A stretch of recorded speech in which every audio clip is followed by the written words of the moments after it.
Welcome back to Learning Here with us here at MPB. I'm Miss Killen. We are still in our Unit 5 Linear Equations, Functions, and Inequalities. We are looking at Lesson 7 today, and we are going to put our calculator skills to use. I'm looking at my standards of A-REI 6 and 10. I can find solutions using appropriate technology, and we're also wanting to make sure that we are using appropriate technology skills. All right, so let's look into this.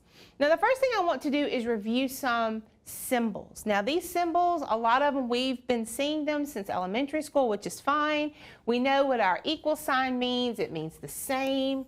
And on your notes page, you might want to just go ahead and write these back down so we can have another example. Remember, this is less than or equal to. Then I have greater than or equal to. This one means not equal, okay? $2 and $18 are not equal. You do not have the same amount. Now, we've learned that this means parallel lines. The way I have always learned these is it looks like two parallel lines in the word. Okay, my next one just means greater than. And we've all learned these. This is just a review. Now, this one is my less than symbol. Now, a new one we may not be familiar with is this one, my approximate symbol. Now, when I use my approximate symbol, I have rounded somewhere in my work. So I can't put equals because it doesn't equal. I've rounded. So it's approximately this or it's approximately that, but it does not equal. So if I had exact 1.25 comma 3.21, my point of whatever I'm talking about is approximately 1 comma 3.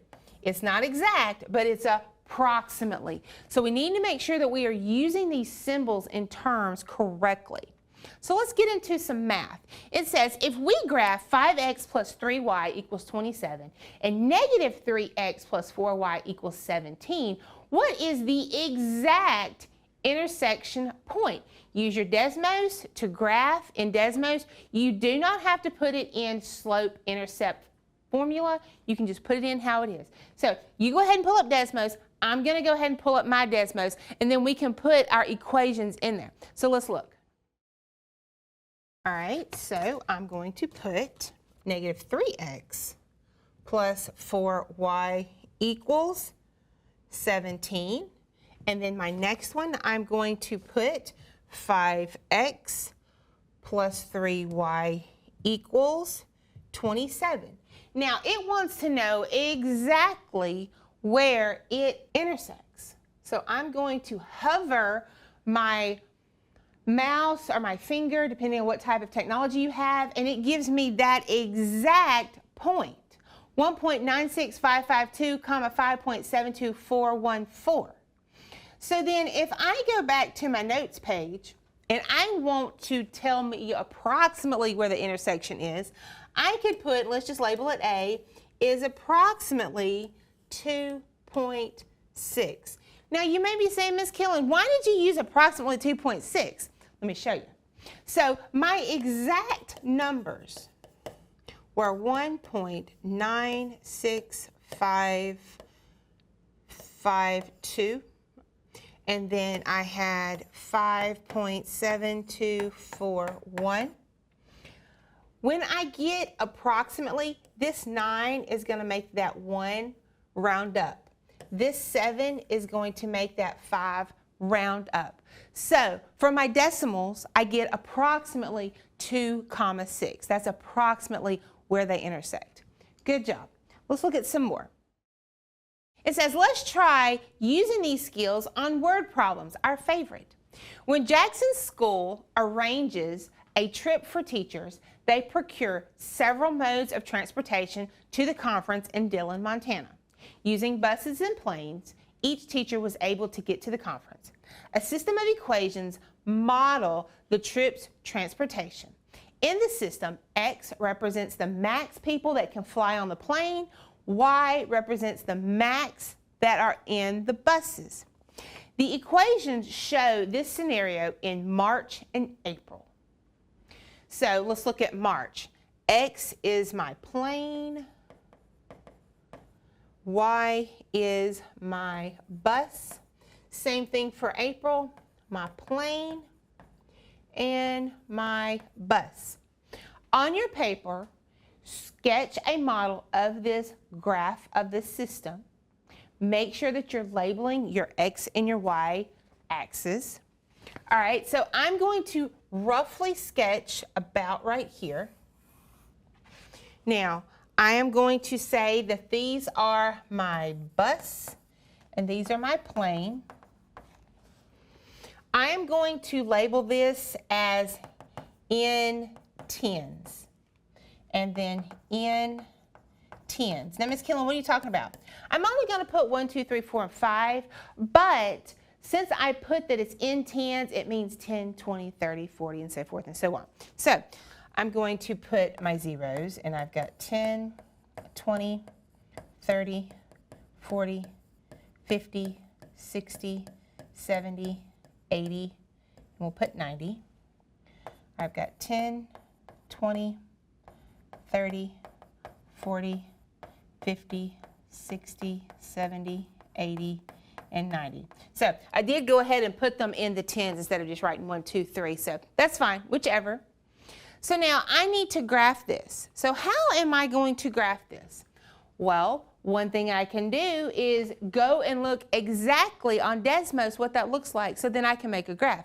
So let's plug it in Desmos and see what it looks like so I can sketch it. So I'm going to my Desmos and I'm going to put my two equations in.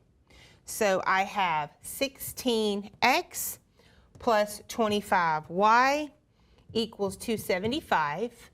And then for April, I have 9x plus 9y equals 125.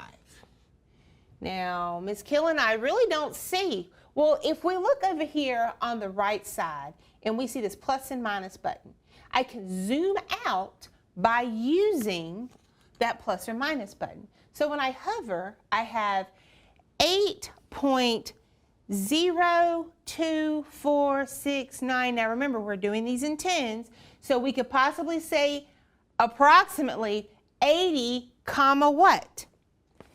51. Exactly right, because that 8's going to make that 5 round up. So instead of 50, it would be 51. So let's go back and sketch that. So I had approximately 80 comma 51. So I go over to 80 and I'm going to go up to 51, and approximately that is where my intersection is going to be, at 80, 51. And you can go ahead and label it as 80 comma 51. Good job. All right, so now let's look at our next one. It says, let's try using these skills in the word problem that we just did. On your paper, we're sketching them. Now it says, make sure that you label all your axes. Let's see, it said in our problem that the X represents the planes and the Y represents the bus. So it should have looked something similar to this. If you had done in tens, it would have looked a little different. If you had done in 20s, it would have looked something like this. It depends on how you choose to label your graph. So now we've seen graphs both ways, depending on how you're going to label your numbers. And we said that it was at 80, approximately 80, 51 would have been about right there for my intersection. And we would put approximately 80 comma 51. Making sure that we're using that approximate symbol because it's not exact, because we did round. Good job. All right, when we write a system from word problems, we must keep two things in mind. Your X and your Y amounts equal to something. And then sometimes you have your money per units equaling to something. So I had a teacher of mine one time tell me, number plus number equals number. Money plus money equals money. So you always want to make sure if you're dealing with numbers, you're only going to get numbers. If you're dealing with money, you're only going to get money. So we want to make sure that we keep that in mind. My x and my y is going to equal something. And then whatever I'm multiplying to my x and my y's, they're going to equal money or units or what have you. So you've got your number of, and you've also got your amount of units or amount of money. We want to keep those in mind. So our next problem says, let's do some practice. I have $2 cupcakes and $1 cookie. How many of each could I buy to have 20 treats and spend $35? I want to write a system of equations. Well, the first thing I'm going to do is my cupcakes are going to be my x, my cookies are going to be my y. So remember, number plus number equals number. Money plus money equals money. So let's do the number first. My cupcakes plus my cookies equal 20 treats. And then $2 a cupcake plus $1 a cookie is going to equal $35. So I've written my system of equations. Now I want to graph that and see exactly how many of each I can have. I'm going to pull this on Desmos to see what it looks like.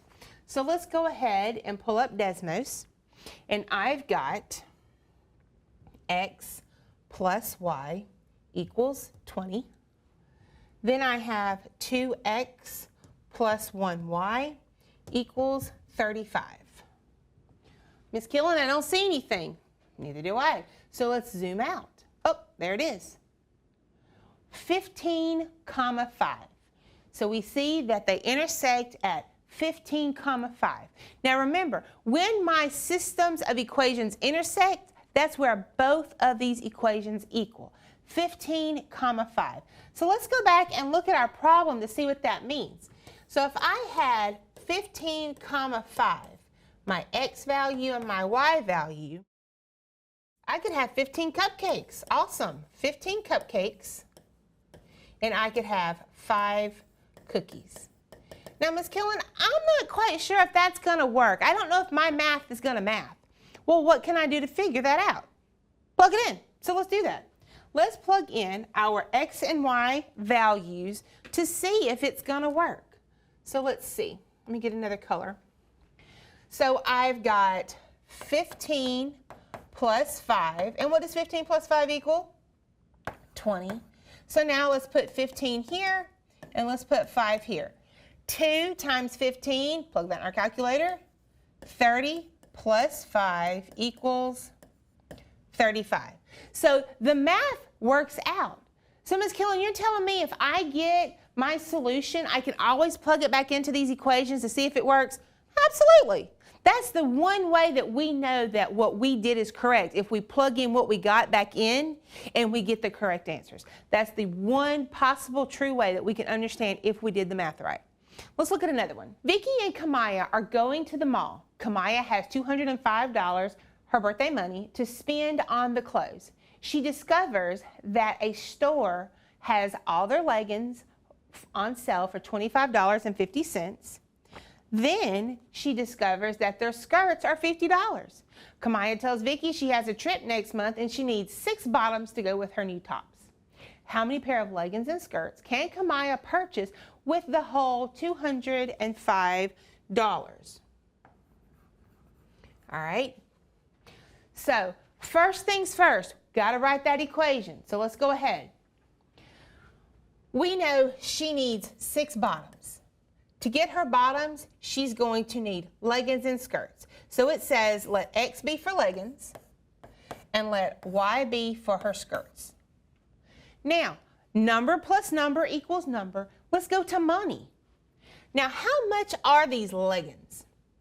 I've got $25.50 for leggings, plus, then I've got what for my skirts? My skirts are $50 a skirt, and we are spending the whole $205.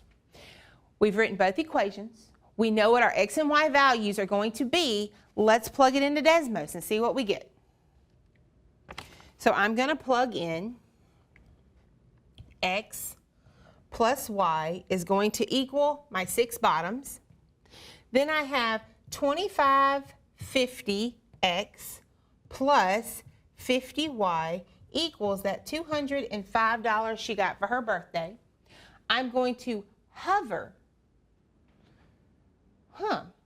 decimals, 3.87755, comma 2.12245. So let's go ahead and write those down and go back and see how this makes sense for our problem. Now, exactly, I got 3.87755, comma 2.12245. Now, I can't have a part of a legging or part of a skirt because it's going to fall off because the seams aren't put together. So let's see what this means.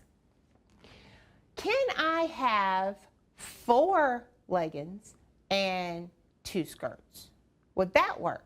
4 plus 2 does equal 6, so the numbers work out, but let's try the money.